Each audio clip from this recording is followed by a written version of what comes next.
ያላችሁ ፉትቦል ማድ በአጫጭር ፕሮፋይል ነክ ጉዳዮች ወደ እናንተ ሊደርስ መጥቷል። በዚህም ብሩኖ ፈርናንዴዝን፣ ተፈላጊ ኮከብን አንቶኒዮ ሲሜኒዮን እና ገብርኤል ማጋሌሽን እንዲሁም ዴክላን ራይስን እናያለን። ፕሮግራሙን ላይክ፣ ኮሜንት፣ ሰብስክራይብ፣ ሼር እንድታደርጉ ግብዣችን ነው።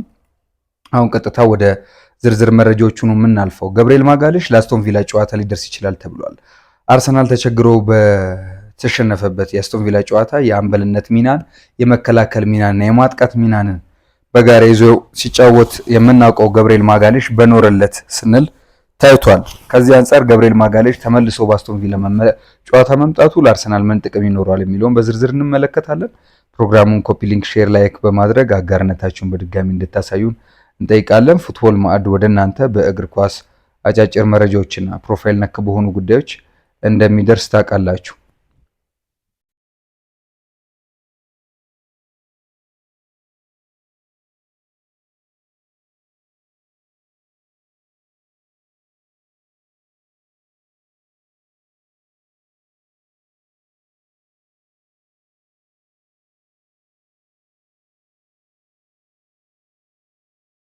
አሁንም እንግዲህ በዚህ መረጃችን ገብርኤል ማጋሌሽ ወደ አርሰናል የመለማመጃ ማዕከል ውስጥ ተመልሶ ልምምድ መስራት መጀመሩና በግሉም ልምምድ እያደረገ መሆኑን ነው የተሰማው።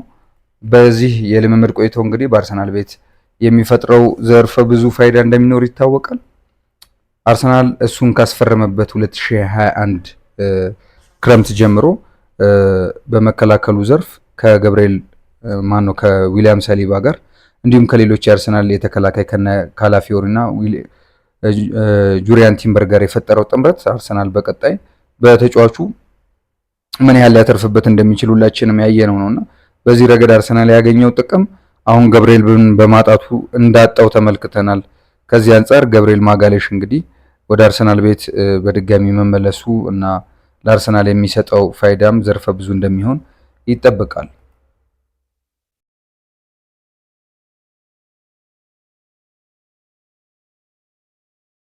ታዲያ በጉዳት የሰነበተው ማጋሌሽ አርሰናል በ19ኛ ሳምንት የእንግሊዝ ፕሪሚየር ሊግ በሜዳው ከአስቶን ቪላ ጋር በሚያደርገው ጨዋታ ሊደርስ እንደሚችል ይፋ ሆኗል። አርሰናል በ15ኛ ሳምንት የሊጉ መርሃ ግብር ከሜዳው ውጪ በአስቶን ቪላ 2-1 መሸነፉ ይታወሳል። የሰሜን ለንደኑ ክለብ እንግዲህ በ17ኛ ሳምንት መርሃ ግብር የፊታችን እሁድ ከሜዳው ውጪ ከኤቨርተን ጋር የሚጫወት ይሆናል። ገብርኤል ማጋሌሽ ባሳለፍነው ሳምንት አርሰናል በሜዳው በከባድ ሁኔታ ተጋጣሚውን በሊጉ መጨረሻ ግርጌ ላይ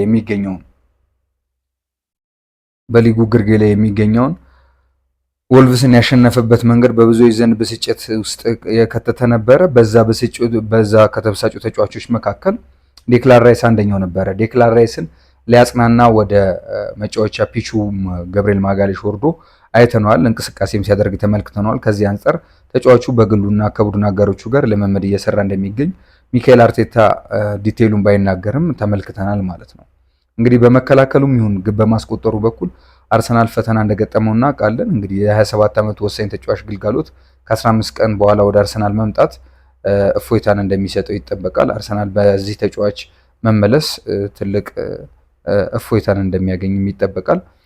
አርሰናል በመከላከል በኩል በዚህ ውድድር ዓመት ብዙ ግቦች ያልተቆጠሩበት በተለይም ከትልልቅ ቡድኖች ጋር ባደረገው ጨዋታ ላለፉት ኦልሞስት 3 ዓመታት አርሰናል ምንም አይነት ከሁለት በላይ ግቦችን ያላስተናገደ በእንግሊዝ ፕሪሚየር ሊግ ብቸኛው ቡድን ነው።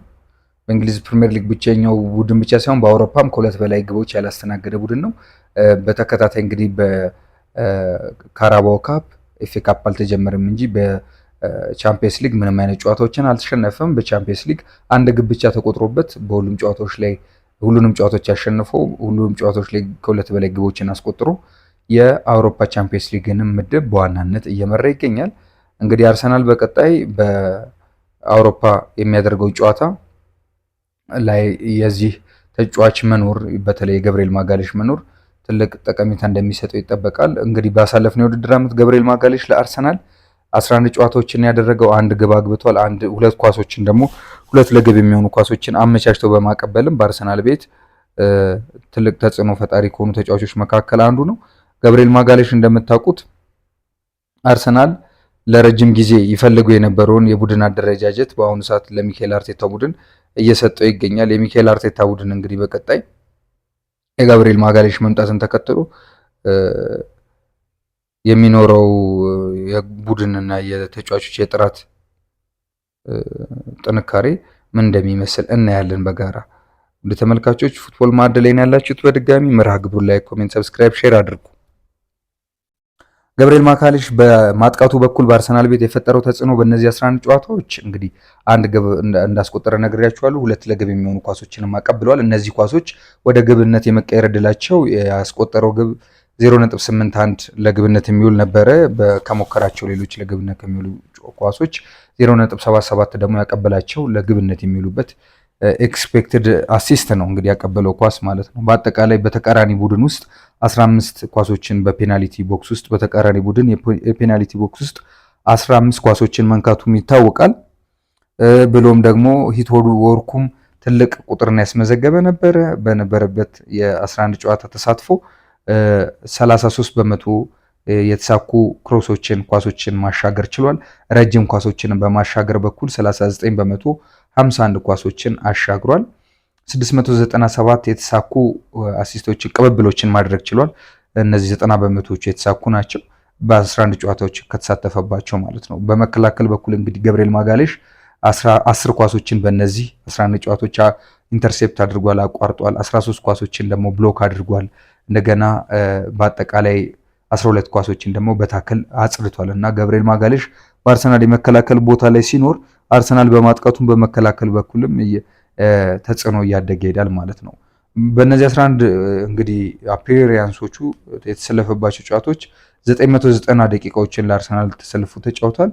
እንግዲህ ድሪብሎችን ማሳክቷል። ገብርኤል ማጋሌሽ የአርሰናል የጭንቅ ጊዜ የሚያጥቂ ነው። ከቆመ ኳስ አርሰናል የሚያስቆጥራቸውን አብዛኛውን ኳሶች ያስቆጠረው እሱ እንደነበረ በዚህ ውድድር ዓመት ወይም ለመቆጠራቸው ትልቅ ድርሻ እንደነበረው እናውቃለን። እንግዲህ ዱዌል ዊኖችን የሁለትዮሽ ኳሶችንም 63 ኳሶችን አሸንፏል። የአካባቢ ኳሶችን የሁለትዮሽ ኳሶችንም 38 ኳሶችን በማሸነፍ ገብርኤል ማጋሌሽ እንግዲህ በዚህ በአርሰናል ቤት ትልቅ ቁጥር ያስመዘገበ ተጫዋች ነው። በአርሰናል ቤት እንግዲህ በአጠቃላይ 18 ጎሎች አሉት። 171 ጨዋታዎች ላይ ለአርሰናል ተሰልፎ መጫወት ችሏል። 18 ጎሎች አሉት። 3 ለግብ የሚሆኑ ኳሶችን እንግዲህ ገብርኤል ማጋሌሽ ማቀበል ችሏል በውድድር ዓመቱ ማለት ነው። ሌላው በአርሰናል ቤት እዛው ቆይተን የምናነሳው ዴክላን ራይስን ነው።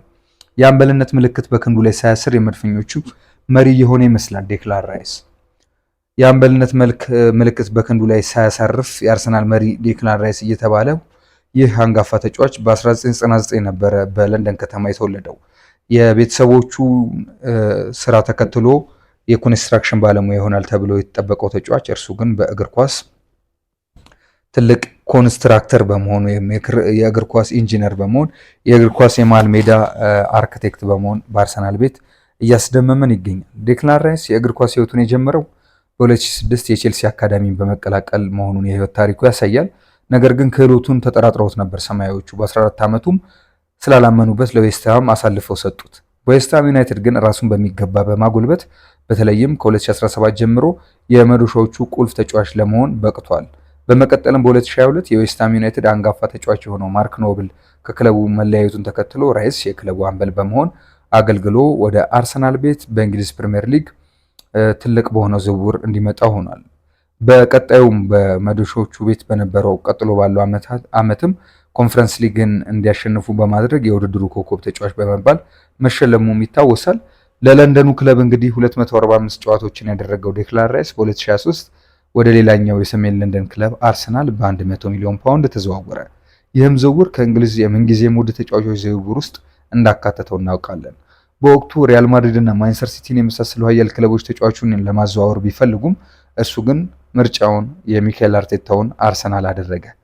ወደ መድፈኞቹ ከተዘዋወረ ጊዜ ጀምሮ እንግዲህ የወጣበት ውድ የዝውውር ዋጋ ሳይጫነው ወጥ ብቃትን በማሳየት የሚገኘው ራይስ በአርሰናል ቤት የመሪነት ስብዕናን ከተላበሱ ተጫዋቾች መካከል ቀዳሚው ነው። በመሃል ሜዳውም በኩል የጨዋታን ቅርጽ በመጠበቅ ባይታክቴ ታታሪነቱ ከሚነሱ የእንግሊዝ ፕሪሚየር ሊግ ተጫዋቾች መካከል አንደኛው ነው። በተለይም በሁለገብነቱ ኳስ ይዞ በመቆየት ብቃቱና አስደናቂ በሆኑ ሸርተቴ ኳሶቹ ከቦታ ቦታ በመሯረጥ የማይደክም ሳምባ ይዞ በመሮጡ እንዲሁም ብሎም በኋላ ተመልሶ በመምጣት በመንጠቅ ችሎታው የሚታወቀውና በሜዳ ውስጥ ድካም የማይታይበት ራይስ በመሪነት ክህሎቱ ሞገሳን እያገኘ ይገኛል። ይህ ሞገሳን ከሚሰጡት መካከል የቀድሞ የአርሰናል አጥቂ ተጫዋች ሰሞኑን ለአርሰናል እንግዲህ ለሚኬል አርቴታ ቡድን በጥብቅና ሲቆም የምናየው የአርሰናል አንጋፋ ተጫዋች እና የአርሰናል ደጋፊ እነ ክሪስ ሱተን ሳይቀር ተንታኞች ዴክላን ራይስን በማድነቅ ቶኒ አዳምስ ይጠቀሳሉ። አንጋፋ ተጫዋቾች መካከል ነው። ደጋፊ ፒርስ ሞርጋን የአርሰናል ቀንደኛ ደጋፊ ነው። ፒርስ ሞርጋን እንደምታውቁት ጋዜጠኛው ፒርስ ሞርጋን። እነዚህ ተጫዋቾች እና አንጋፋ የእግር ኳስ ተንታኞች የአርሰናል አምበልነት ከማርቲን ኦዲጋርድ ተነስቶ ለዲክላን ራይስ እንዲሰጠው እየወተወቱ ይገኛል። የቡድኑ አምበል እንግዲህ ማርቲን ኦዲጋርድ ባለው የመሪነት ብቃቱ የሚጠራጠሩ ደጋፊዎቹ በእሱ አምበልነት አርሰናል የዋንጫን ማሳካት አይችልም የሚል ድምዳሜ ላይ የደረሱም ይመስላል። እንግዲህ እነ ካምቤልም ጭምር ናቸው ይህንን ጉዳይ የሚያነሱት። ኤአር ራይትም ቅድም ላነሳላቸው የፈለኩት የአርሰናል የቀድሞ አጥቂ ያልኩት ኤአር ራይትም እንግዲህ ዴክላን ራይስ አምበልነቱ እንደሚገባው ሲያነሱ እንሰማቸዋለን በተከታታይ ጊዜ እና ለቡድኑ ያለውን ሁሉን ነገር ከመስጠቱን ባሻገር ተጫዋቹ ቡድኑ ውጤት በሚያጣበትና ግቦች በሚቆጠሩበት ወቅት ምን እንደሚታወቀው ከፍተኛ ቁጭትና ብስጭቱን ያሳያል። በቀደም በወልቭስ ጨዋታ የወልቭስ ተጫዋቾች ሶስቱንም ጎሎች ያስቆጠረው አርሰናል ባሸነፈበት ጨዋታ ዴክላን ራይስ ያሳይ የነበረው ብስጭት እንግዲህ ከጨዋታው በኋላ ሁሉንም ሰው ያሳመነ ይመስላል። በተለይም ገብርኤል ማጋሌሽ ወደ ፒቹ መቶ ሰላም ይለው ሲል በስነ ስርዓት ሰላም ሳይለው ወደ መልበሻ ቤት ተንደርድሮ የገባበት ሁኔታና በፊቱ ላይ ሲታይ የነበረው የብስጭት ሁኔታ የቡድኑ ተነሳሽነት ማነስ፣ የቡድን አጋሮቹን እንደሱ የደም ሰጥቶ የመጫወት ወኔን ማጣት የሚያሳይ ነበረና እሱ ከጉዳትም አገግሞ ጉዳት ላይ መሆኑ የሚያሳየውን ወኔ እንዲያሳዩ ይጠብቃል እና በዚህ ስሜቱ የተነሳ ብዙዎች ከሚያሳየው ብቃትና ለአርሰናል ካለው ደጋፊ የተነሳ አምበል እንዲሆን እየጠየቁ ይገኛል። እንግዲህ ገብርኤልም ማነው ዴክላን ራይስ አርሰናልን ለዋንጫ ያንደረድሩታል ተብለው ከታመነባቸው ተጫዋቾች አንዱ እሱ ነው። ደጋፊዎቹም እንግዲህ አምበላችን እሱ ይሁን ወደ ዋንጫ የሚወስድናል ሲሉ ድምጻቸውን ከፍ አድርገው በተለይም በማህበራዊ ሚዲያ በኩል እያሰሙ ይገኛል። በሊጉ 16ኛ ሳምንት ጨዋታ አርሰናል ወልቭስን 2-1 ሲያሸንፍ እንግዲህ በቡድኑ ብቃት በከፍተኛ ሁኔታ የተበሳጨው እንግዲህ ራይስ የሚያስፈልገው አይነት የመሪነት ባህሪን መላበሱን በርካቶች ለማሳያነት ጠቅሰውታል። አያቶቹ የአየርላንድ ተወላጆች ናቸው። እንደምታውቁት ዴክላን ራይስ ለእንግሊዝ መጫወትን ምርጫው ያደረገው ሲሆን ግን በ2019 የመጀመሪያው የብሔራዊ ቡድን ጨዋታውን አድርጓል። ዴክላን ራይስ እንግዲህ የአየርላንድ ተወላጅ ሰሜን አየርላንድ ማለት ነው። የአየርላንድ ተወላጅ ቢሆንም ለእንግሊዝ መጫወት የቻለበት ምክንያት አየርላንድ በልዑል ካልተሳሳትኩ በልዑል ሉዊስ የምትመራ ይመስለኛል። የልዑል ሉዊስ ግዛት ናት። ሰሜን አየርላንድ፣ ስኮትላንድ፣ ራሷ እንግሊዝ እና አንደኛው ሀገር ካልተሰርኩ ዴንማርክ በግሬት ብሪቴን ውስጥ ያሉ ሀገራት ናቸው። በእንግሊዝ የንጉሳዊ ቤተሰብ ውስጥ የሚተዳደሩ ናቸው እና እነ ሉዊስ ቻርልስ እነ ልዑል ቻርልስ እና አሁን ቀዳማዊ ንጉስ የሆነው ሉዊስ ቻርልስ እነዚህን ሀገራቶች እንደሚመሩ ይታወቃል። የእነዚህ ሀገራት ተጫዋቾች እንግዲህ ቤተሰቦቻቸው ከዚህ ሀገራት ዘር ሐረጎች የሚመዘዙ ተጫዋቾች ለፈለጉት ሀገር የመጫወት እድል ይሰጣቸዋል እና እሱም በ2019 የመጀመሪያ ብሔራዊ ቡድን ጨዋታውን ማድረጉን እናስታውሳለን ለእንግሊዝ ብሔራዊ ቡድን። ከዛ ወዲህ እንግዲህ በ2020 እና 24 የአውሮፓ ዋንጫን እንዲሁም በ2022 የኳታር ዓለም ዋንጫ ላይ እንግሊዝን በመወከል መጫወቱ ይታወቃል። ዴክላን ራይስ እንግዲህ ከእግር ኳስ ተሳትፎ እና ከእግር ኳስ ተጫዋችነቱ ባለፈ በበጎ አድራጎት ስራውም ይታወቃል። እንግዲህ አሁን በቅርቡ እንኳን 5 ሚሊዮን ዩሮ በማውጣት ለቤት አልባ የሀገሬው ዜጎች ቤቶች መገንባቱ ይታወቃል። ለሀገሬው ዜጎች ብቻ ሳይሆን በእንግሊዝ ጎዳና ላይ ለሚኖሩ ስደተኞችም የሚሆን ቤት ገንብቶ በሚዲያዎች ሽፋን እንዳገኘ ይታወቃል። በፍቅር ህይወቱም ለረጅም ጊዜ ጓደኛው ከሆነች የትዳር አጋሩ ጋር እየኖረ የሚገኝ ነው። ታታሪ እና አይደክሜ ፈረሱ የሚል የቅጥል ስያሜ ያለው ተጫዋች ነው። በአሁኑ ወቅት ዓለም ላይ ካሉ ሁለገብ አማካኝ ተጫዋቾች መካከልም ምርጡ መሆኑ ይነገርለታል። ራይስ አርሰናል ለሊጉ አሸናፊነት ለሚያደርገው ተጋድሎ እንግዲህ አንበሳውን ድርሻ እንደሚወጣ ይጠበቃል።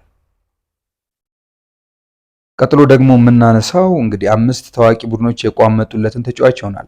አንቷን ሴሜንዮን ነው የምናየው። ውድ ተመልካቾች ፉትቦል ማዕድ ላይ ነው ያላችሁት። መርሃ ግብሩ ላይ ኮሜንት፣ ሰብስክራይብ፣ ሼር በማድረግ እንድታግዙን እንጠይቃለን። በዛሬው መርሃ ግብራችን ዴክላን ራይስ፣ ገብርኤል ማጋሌሽ፣ አንቷን ሴሜንዮን እና ብሩኖ ፈርናንዴዝን እያየን እንገኛለን። አሁን ወደ አንቷን ሴሜንዮ መረጃችን ነው የምናልፈው።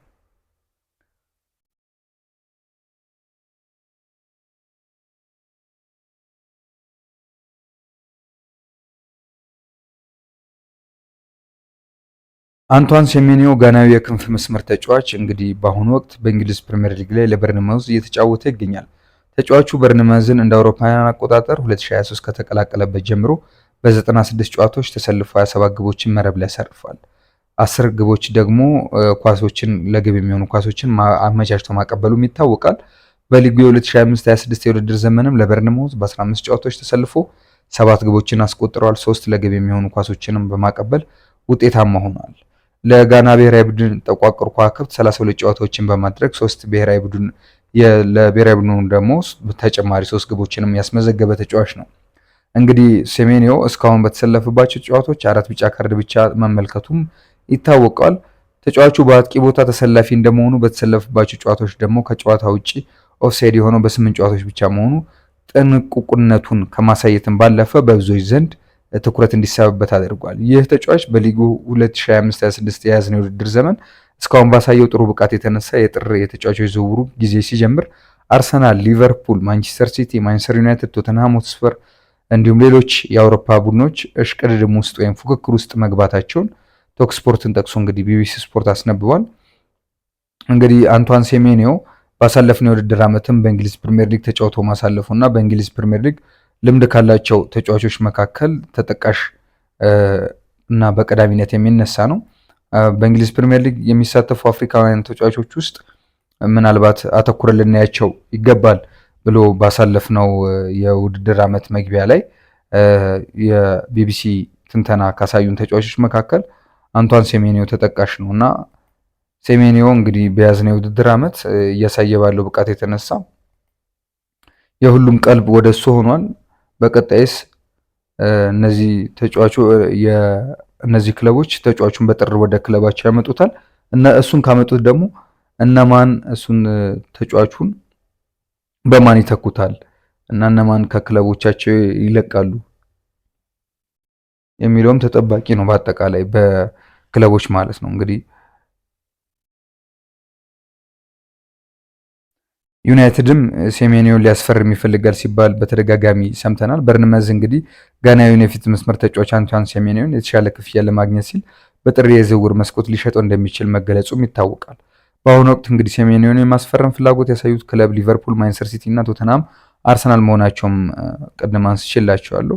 ሴሜንዮን የማስፈረም ፍላጎት ያሳዩት እነዚህ ተጫዋቾች ማንቸስተር ዩናይትድ ባለፈው የክረምት ተጫዋቹን ለማስፈረም ጥረት አድርጎ በመጨረሻም እሱም በፈለጉት ቦታ መቤሞን ማስፈረማቸው ይታወቃል። መቤሞም እንግዲህ አሁን በጥር የአፍሪካ ዋንጫ ጨዋታ እሁድ በሚጀምረው የአፍሪካ ዋንጫ ጨዋታ ቀይ ሰይጣኖቹን ጥሎ እንደሚሄድ ይታወቃል። እንግዲህ ማንቸስተር በአሁኑ ወቅት በዚህ ቦታ ተጫዋች ማስፈረም ስለመፈለጉ በግልጽ እንዳልታወቀም ነው በዘገባዎች የተመላከተው በአትሌቲክ ዘገባ። ይሁን እንጂ ተጫዋቹ በርንመዝን ከለቀቀ ዝውውሩ ከላይ ከተጠቀሱ 3 ክለቦች መካከል ሊሆን እንደሚችል ታውቋል። እንግዲህ በጥር ሊሸጥ እንደሚችል በተደጋጋሚ መረጃዎች እየወጡ ነው። በርንማውዝ እንግዲህ የሚያስገድደው ምክንያት ኮንትራቱ ሊጠናቀቅ በመቃረቡ ነው። እንግዲህ 65 ሚሊዮን ዩሮ ነው የለጠፉበት የውል ማፍረሻ ክፍያ እንዳለውም ተመልክቷል። የውል ማፍረሻውን በሚቀጥለው ክረምት በተመሳሳይ የሚኖር ቢሆንም የገንዘብ መጠኑ ግን ዝቅ እንደሚል ስለሚታወቅ በርንማውዞች ያለ ኪሳራ ከወዲሁ ተጫዋቹን ለመሸጥ ማሰባቸው ታውቋል። ይህንንም ተከትሎ እንግዲህ ተጫዋቹ ክረምት ላይ ባነሰ ገንዘብ ላለማጣት ነው በርንማውዝ እየተፍጨረጨሩ የሚገኙት። ተጫዋቹን እስከ ውድድር ዓመቱ መጨረሻ የመልቀቅ ፍላጎት የሌለው በርንማውዝ በጥር የሚሸጠው ከሆነ ተጫዋቹ ማፈላለጊያ ጊዜ እንደሚፈልግ ተነግሯል። በቅርቡ ከሊቨርፑል፣ ማንቸስተር ሲቲ፣ ቶተንሃም እና አርሰናል ጋር ስሙ እየተያዘ ነው።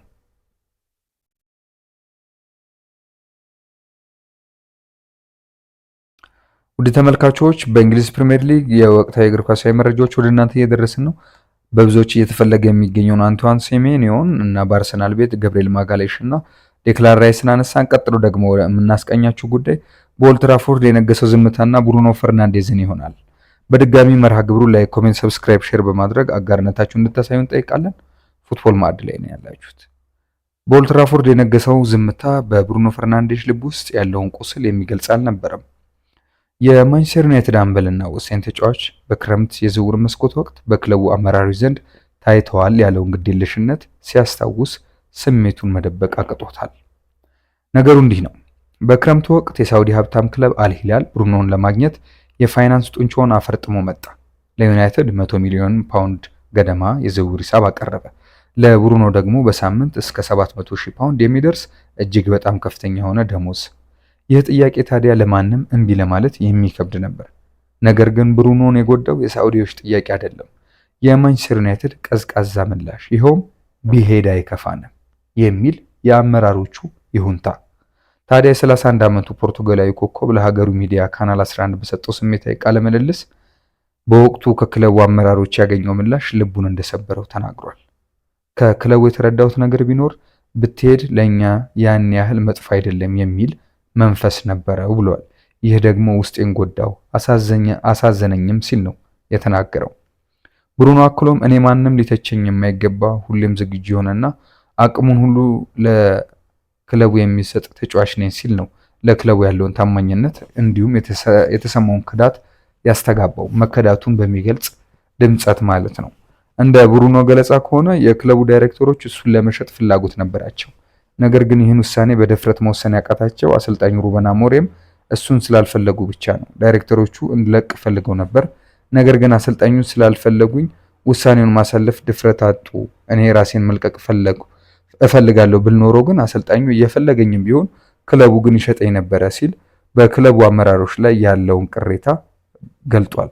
ምናልባት ይህ አሁን የገለጠው ቅሬታ ክለቡን ወዷለሁ፣ ለደጋፊውም የተለየ ግምት አለኝ፣ የማንቸስተር ቤቴ ነው ማለቱ በቀጣይ ክለቡን ጥሎ ለመውጣት እያሳየ ለሚገኘው ጉዞ ምልክት የሰጠ ወይም አሁን ይህንን እንደ ማስተዛዘኛ ንግግር ቀድሞ የጉዳት ተጠቂ አድርጎ ራሱን እንደ መሳያ አድርገው ብዙዎችም እያነሱበት ይገኛሉ።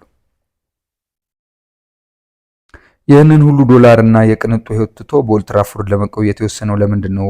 ብሩኖ መልሱ ቀላል ነበር ይላል። በዚያ የዝውውር መስኮት መውጣት ይችል ነበር፣ ነገር ግን ብዙ ገንዘብም አገኘ ነበር። እኔ ያልሄድኩት ለቤተሰቤ ብቻ ሳይሆን ክለቡን ከልቤ ስለምወድ ደጋፊውንም ስለማከብር ነው ብሏል።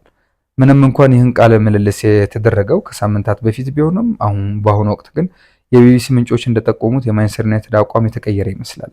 ክለቡ ብሩኖን የመሸጥ ፍላጎት እንደሌለውና በረጅም ጊዜ እቅድ ውስጥ እንደሚያስፈልገው መረጃዎች ያመለክታሉ። ሆኖም አምበሉ በክለቡ ያደረበት የልብ ህመም በቀላሉ የሚሽር አይመስልም። ይኸውም የመውጫውን በር እያየ ይመስላል።